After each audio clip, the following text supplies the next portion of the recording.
नमस्कार, माय स्पेशल डिशमध्ये सर्वांचं स्वागत आहे। आज आपण ताकाची कढी कशी बनवायची ते पाहणार आहोत। तर त्याच्यासाठी मी इथे साहित्य घेतलेलं आहे। कढी बनवण्यासाठी या ठिकाणी मी अर्धा लिटर ताक घेतलेलं आहे। ताकाऐवजी तुम्ही दह्याचा वापरही करू शकता। त्यानंतर इथे मी 2 मोठे चमचे बेसन पीठ घेतलेलं आहे। 1 मोठा चमचा जिरं घ्यायचं आहे। 10 ते 12 लसणाच्या पाकळ्या घ्यायच्या आहेत। 10 ते 12 कढीपत्त्याची पाने घ्यायची आहेत। 4 हिरव्या मिरच्या लागणार आहेत। 1 छोटा चमचा मोहरी घेतलेली आहे। 1 छोटा चमचा हळद, पाव छोटा चमचा हिंग, चवीप्रमाणे मीठ आणि 1 छोटा चमचा साखर लागणार आहे। आता आपण हिरवी मिरची, लसूण, जिरं मिक्सरमध्ये वाटून घेऊयात।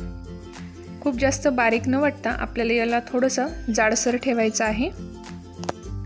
हे पहा, हे वाटून झालेलं आहे, तर याला आता आपण बाजूला ठेवूयात।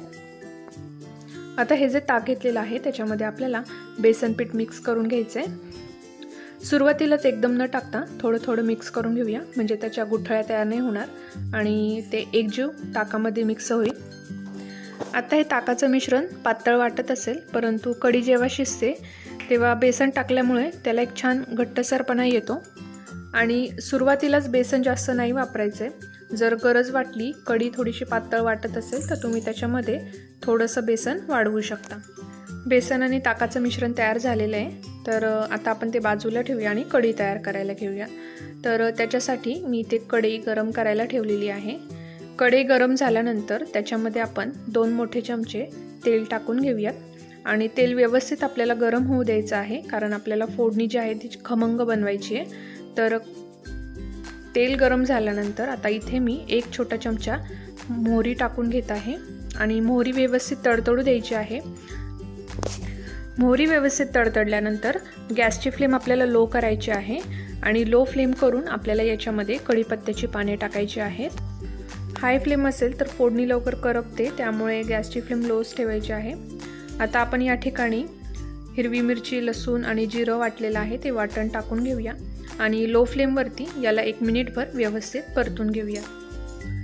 आणि यातला जो रॉ फ्लेवर आहे तो थोडासा आपल्याला गेल्यानंतर याच्यामध्ये आपल्याला हिंग टाकायचं आहे आणि हळद टाकायची आहे।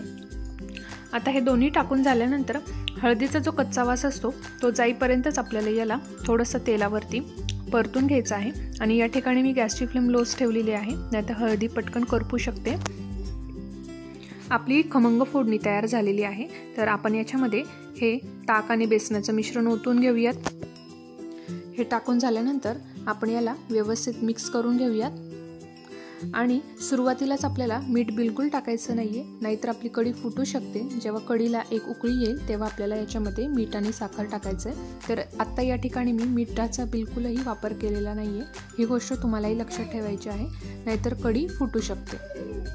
कढी आता उकळायला लागलेली आहे, तर आपण याला एकदा मिक्स करून घेऊया व्यवस्थित। आणि हे व्यवस्थित मिक्स करून झाल्यानंतर आता आपल्याला याच्यामध्ये 1 छोटा चमचा साखर टाकून घ्यायची आहे आणि त्यानंतर आता इथे मी चवीप्रमाणे मीठ टाकून घेणार आहे आणि पुन्हा एकदा याला व्यवस्थित मिक्स करून घेऊयात। मिक्स करून घेतल्यानंतर याला आपल्याला 1 मिनिटभरच लो फ्लेमवरती शिजवून घ्यायचं आहे।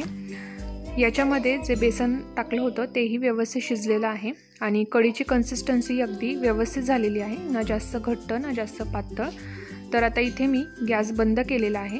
तर अशा प्रकारे आपली ही कढी बनवून तयार झालेली आहे। ही गरमागरम कढी तुम्ही खिचडी भात किंवा साध्या पांढऱ्या भातासोबत खाऊ शकता किंवा नुसती पिली तरी खूप सुंदर लागते। तर अशा प्रकारे ही कढीची रेसिपी नक्की तुम्ही ट्राय करा आणि व्हिडिओ आवडला असेल तर व्हिडिओला नक्की लाईक करा। चॅनल सबस्क्राईब केलं नसेल तर सबस्क्राईब करा आणि व्हिडिओ पाहिल्याबद्दल धन्यवाद।